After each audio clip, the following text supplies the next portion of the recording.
Welcome back to Whiskey with E. I'm Eric. Now today we have a whiskey without the E, so without further ado we have Ballantines. Oh, where's the lighting? Here we go. Ballantines. This is a blended Scotch whiskey, 21 years old it says here, so it's age stated. Now this is out of their premium selection, so I think there's a 17-year-old that is more popular in the Japanese market. Now this also isn't really sold here in Australia too much, but this is one of those travel retail ones. Picked it up at one of those exclusive kind of bottle-os. But let me crack it open and we'll have a little read. Alright, so I'll show you the box. Here we go. Packaging. So pretty much coming out of, now hold on, it says blended and bottled in Scotland, George Ballantine and Son, Dumbarton. Alright, so pretty much they're owned by Pernod Ricard. There you go, Pernod Ricard. Now for everyone that doesn't know, they do own a few different distilleries. They own, let's say for example, here I got a little list. I wasn't going to try to remember it all. They own distilleries like Glenlivet, if you guys can even see that, Glenlivet. They even own Aberlour. You know I love my Aberlour. Alright. They own Scapa. They own, what is it? I think they own other things from additional, what is it, from, what do they call it? Through the subsidiaries, the Chivas brothers. They own distilleries such as Strathilor, which is the oldest continuous operating Highland distillery. They own Glenbergie, Miltonduff, Tormore, Longmorn. I mean, they own lots of things, guys, but let's just crack this open first and we'll have a little read, eh? Alright, so for everyone that doesn't know, looks like there's a little arrow tab here. Alright, take it, we're just going to grab that arrow and just circle it around this way. Bada bing, bada boom. Now this here in Australia retails for, I picked it up for 160, 170. Online you can probably find them for 200, 250, 280. Let me know what you can find it for. Alright, is it a cork? Is it a bottle? Is it a lid? Is it a cap? What's going on? Oh! I thought it was a screw cap for some unknown reason. There you go. Cork. There you go. Alrighties, now let's pour some up and then I'll have a little read, eh? So guys, we're all over the shop, unedited, unscripted. We got a popo helicopter flying over, all sorts of distractions going on in the world. Man. Alright, we poured some up. Look at that. We're just gonna sit it here for now. Alright, so at the front here it says since 1827. I don't know if I should wait for that helicopter to fly over. Since 1887, Ballantines has been dedicated to crafting outstanding whiskies, the secret of which have been guarded by 5 generations of skilled master blenders. Today, master blenders Sandy Hyslop embodies the pioneering spirit of George Ballantine, ensuring that each bottle bearing the founder's name delivers unparalleled depths of flavour. Bottled at 40% alcohol per volume in a 700ml bottle.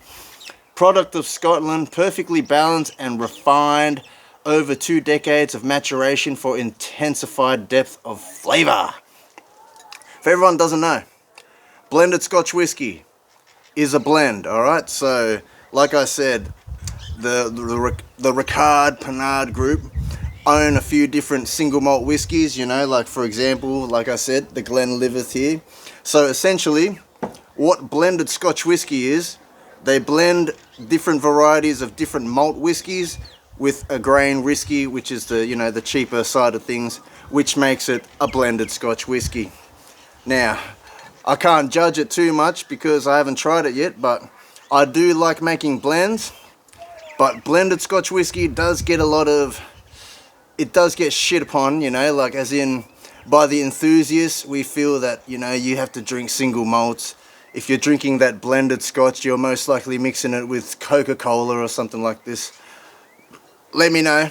But I guess there is levels of drinkers that aren't at that connoisseur level yet, but maybe you get bought it as a gift and maybe you do enjoy drinking it neat.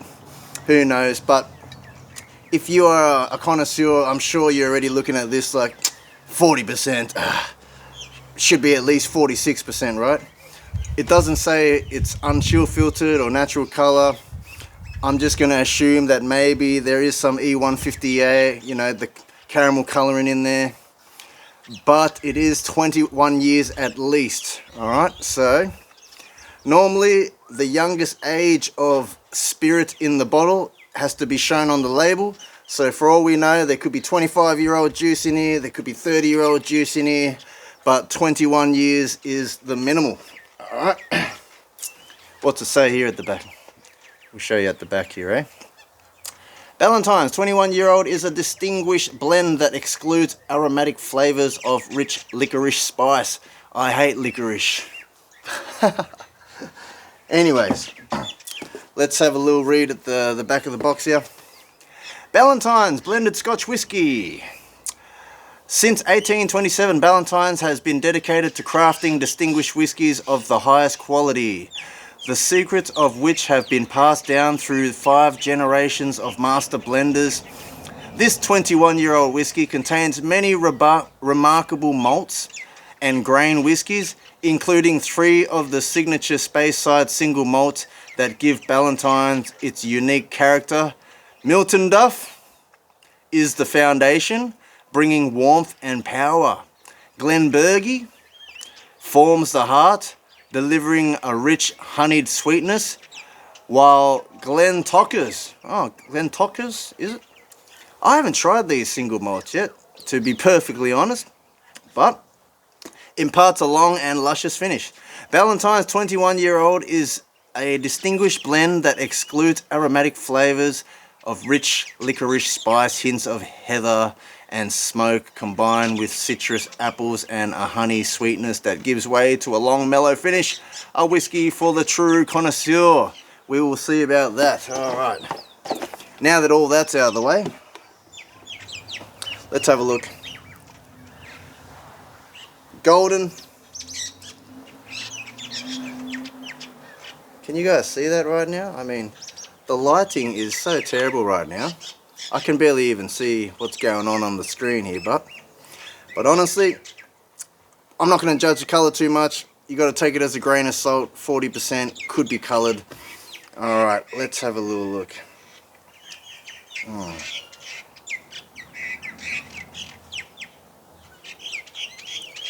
I mean, it is thickened. Let's have a little nose, shall we?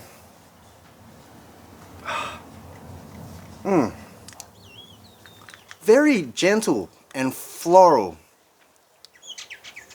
It's like floral, fruity.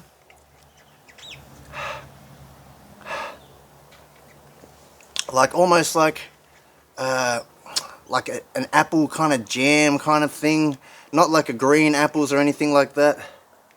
More like maybe a cooked apples, like stewed. There is a bit of honey in there. There is slight maltiness. Some slight vanillas and caramels in there as well.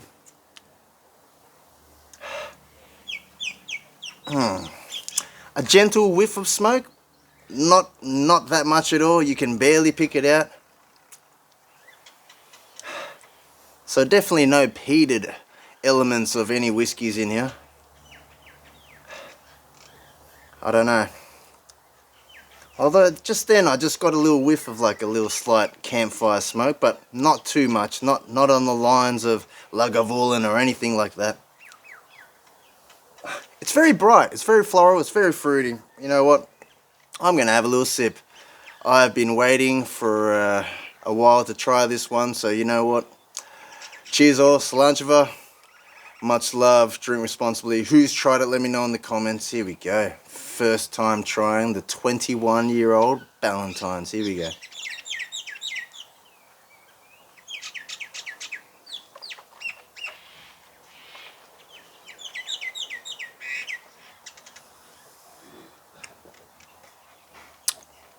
Man. Oh.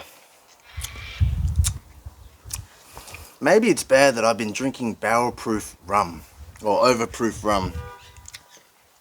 So when I'm having this, it feels so light, so gentle, nothing offensive.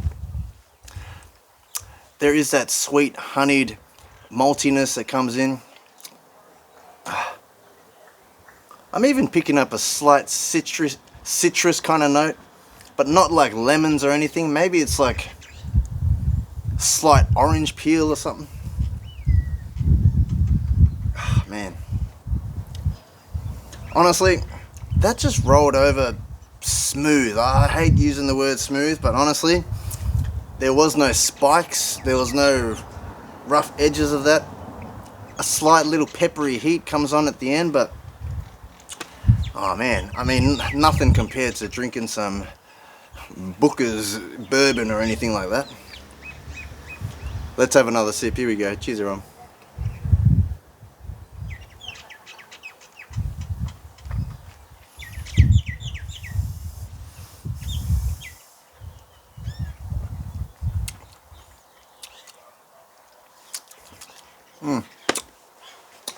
Man. I mean, if this was a gift, I wouldn't be complaining. I'm slightly feeling complained because I paid money for it myself, but let's just say I'm a FOMO kind of guy. I seen this bottle at this bottle shop. It was the only one. I don't see it anywhere else in any other bottle shop, so I had to pull the trigger on it. Honestly, it was just there, sitting on the shelf. So, man. Hints of heather and smoke combined with citrus, apples and honey sweetness. Gives way to a long, mellow finish. Yes, the finish is warm and you are getting the flavors still, you know, there is a warmth in the back of your throat here. But if you're going to compare it to like drinking a bourbon, you know, like the Kentucky Hug, it's not a Kentucky Hug or anything like that, guys. But yes, you are getting a long finish. You are still getting the taste, you know, of the actual whiskey. Man, I'm getting blacker and blacker. It's like I gotta, where's the light at? This time of the day, I don't even know why I bother trying it this time of the day. The lighting shit. But you know what? Show must go on. We got places to be, people to see. But you know what? Let's add a drop of water in. Here we go. Just a drop.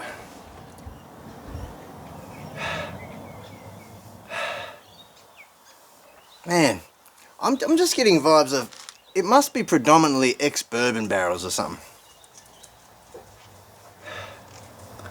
I'm not getting any vibes of Aberlour vibes, but I guess they did describe what was in here, so honestly, if you have any single malts on the shelves of Milton Duff, Glenbergie, or Glentockers, then you could probably try them individually and try to pick out the components in this blend, which is, it's all the fun about, you know, tasting and experimenting and blending, and this is what it's all about, guys.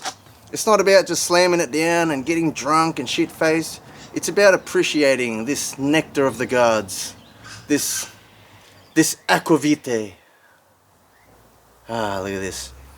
This golden elixir. Liquid gold. Ah, alright. So with the water, man, the water just toned down everything more. Like you're getting like some elements of creamy vanilla-ness coming through more. There is no barrel spice, or there's no spicy notes. It's just overall a very approachable, very floral, fruity expression, I guess. There you go. You know what? Let's have a taste. Here we go. With the water.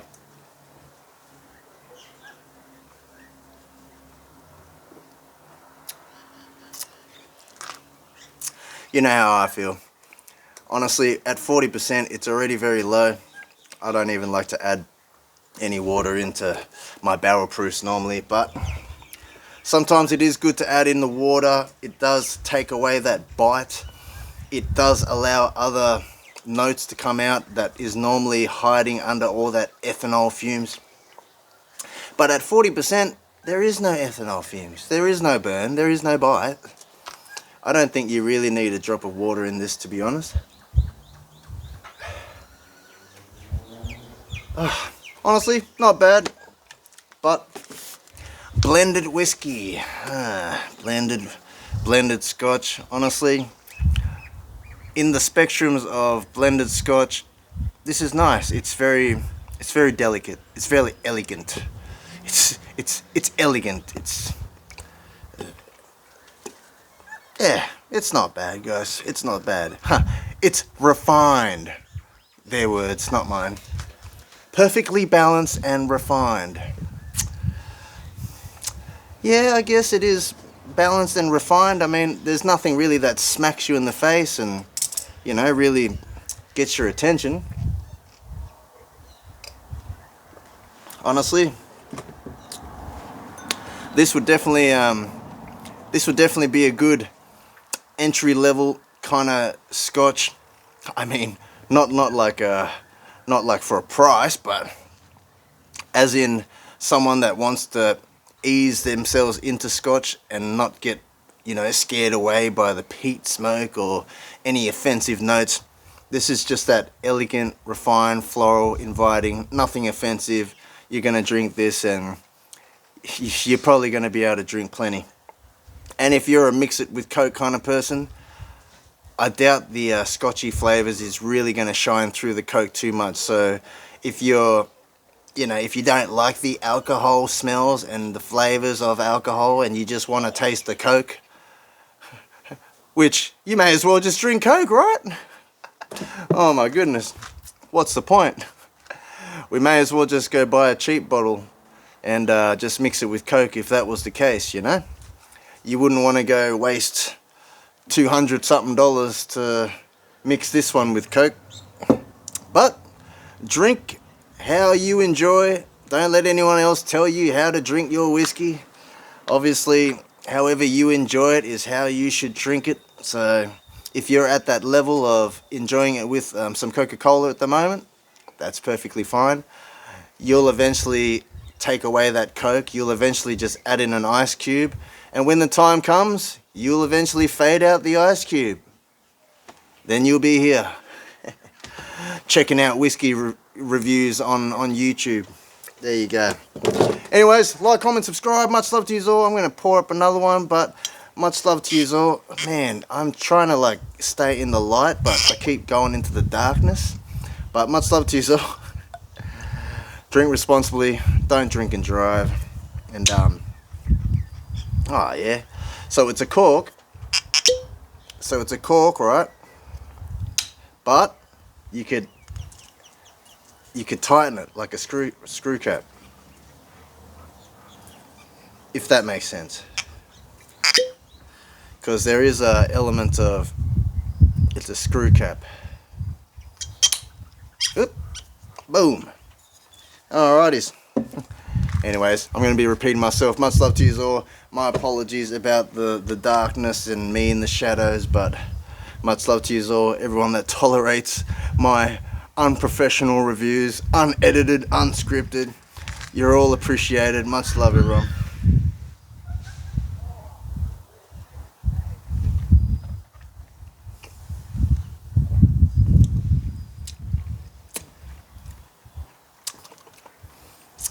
Wow. Man, it's so soft at 40%, man.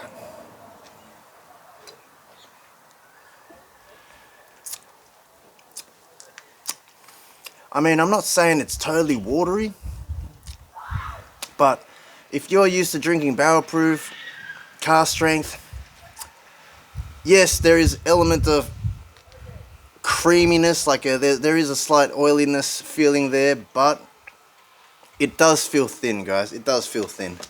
Anyways, much love, everyone. I'll catch you all next time. 20 minutes. Who's gonna listen to me for 20 minutes? Anyways, much love, everyone. I'll catch you all on the next one. Later, all.